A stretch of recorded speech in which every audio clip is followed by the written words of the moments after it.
Welcome back, dear viewers. You're still watching The Breakfast Show live on Nile TV International. It's now time for a second and final topic of discussion for today. As we noted earlier in our introduction, we're going to be shedding the light on the global or the world inflation and its impact on Egypt's economy. And to shed more light on this topic, we're most delighted to be joined over the phone by Dr. Hany Fotouh, economic expert. A very good morning, Dr. Fotouh, and thank you so much for joining us on The Breakfast Show. Good morning to you and to dear viewers. Dr. Hany, first of all, if you can tell us and shed the light about the main reasons behind this global inflation. Well, let me first start with the simple definition of what is inflation. Inflation means the decline of purchasing power of the currency over time. The headline inflation has indeed grown up rapidly in not only in the emerging markets but also in advanced economies and developing economies since the beginning of this year. Here I want to elaborate more on the key elements which contributed to the global inflation. Perhaps the most important element here is the sharp increase of prices of oil and gas, which contributed to the global economy because we witnessed increases in 3 or 4 folds of the oil prices since the beginning of the year. Another cause is the disruptions in the supply chains across the countries because of the pandemics, and the prices of the chips or the semiconductors have increased by at least 20%. These chips are used in many industries like the cars industry and electronics and phones. So when the chips are increased, so everything or the final product also increases. We cannot forget that many businesses, including factories, have partially or completely stopped working for several months due to the coronavirus pandemic. Also, as the prices rise, the expectations of everyone, including the workforce, will similarly rise, because all workers are ultimately they are consumers. So the freelancers, the workers will increase will ask for a pay hike, and this eventually will impact the price of the final product or service. Maybe also there is another reason is the high freight rates of container shipping is considered a major contributor of inflation. For example, the freight of container from China to this part of the world was $4,000 before the pandemic. It increased by another $10,000. So imagine that all these costs will contribute to a higher increase in the cost of imported goods.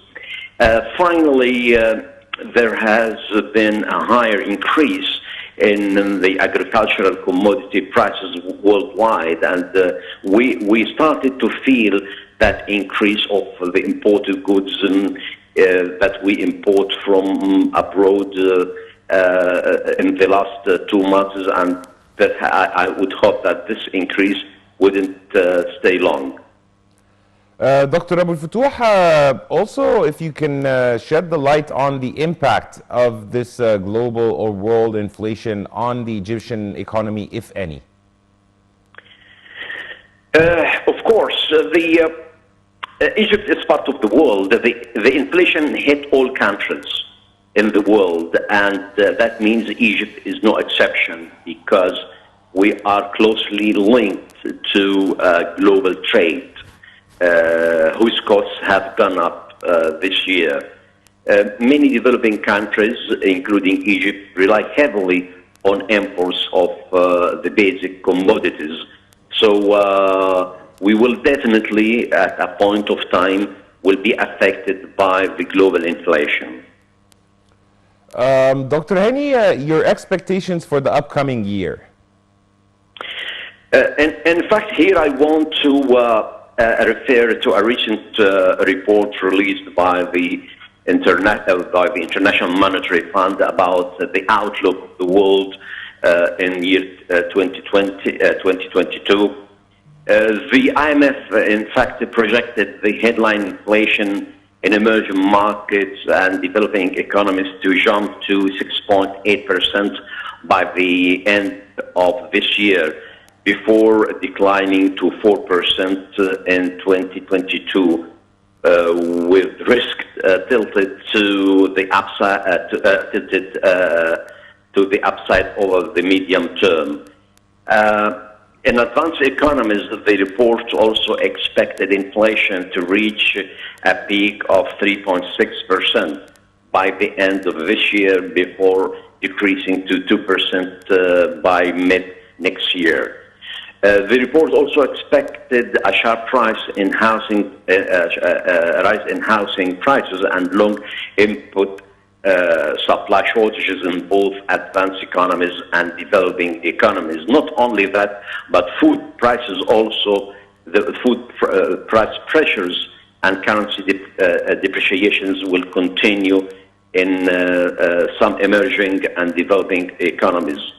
And this will keep inflation higher, maybe not before. It will continue maybe for another 2 years. Dr. Hany, also your expectations about the outcomes or the decisions of the upcoming Monetary Policy Committee affiliated to the Central Bank of Egypt in dealing with trying to limit down the impact of the global inflation? There is nothing new in the expectations of the next Monetary Policy Committee decision, even in the light of the continued rise in the inflation rate, as locally as it is still within the target range set by the Central Bank of Egypt. So interest rates will be kept unchanged with rising inflation, and the U.S. Federal Reserve plans to slow the pace of its assets purchase program. On a related level, the U.S. Federal Reserve may decide to raise interest rates by middle of next year, and these expectations alleviate the concerns about the exit of foreign investments in local debts, especially in Egypt. Here, the return on domestic debt instruments is higher than any other emerging market in the world. Dr. Aboul Fotouh, finally, as we're wrapping up, I'd like to hear from you your closing remarks.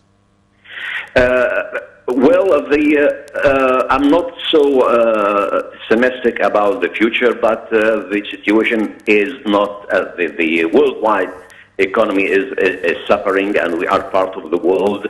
The coronavirus will continue to impact our lives, will continue to impact the economy, and thank goodness that after all, Egypt is progressing well in containing the repercussions of the coronavirus and the progress of the economy in Egypt, as outlined in a recent report issued by Fitch rating agency, is positive outlook, at least until the end of the next year. Indeed. We really appreciate your insight and kind input, Dr. Hany Fotouh, economic expert. Thank you so much for joining us live over the phone on this edition of The Breakfast Show. And the viewers, by this, we come to the end of today's episode. Just a quick recap of what we discussed. We talked about Every Student Initiative, a very important initiative targeting millions of children in Egypt. And we also talked about the world inflation and its impact on Egypt's emerging economy. Dear viewers, you're in the company of myself and my colleague Mohammed Abdul Rahim. Until we meet again, this is goodbye.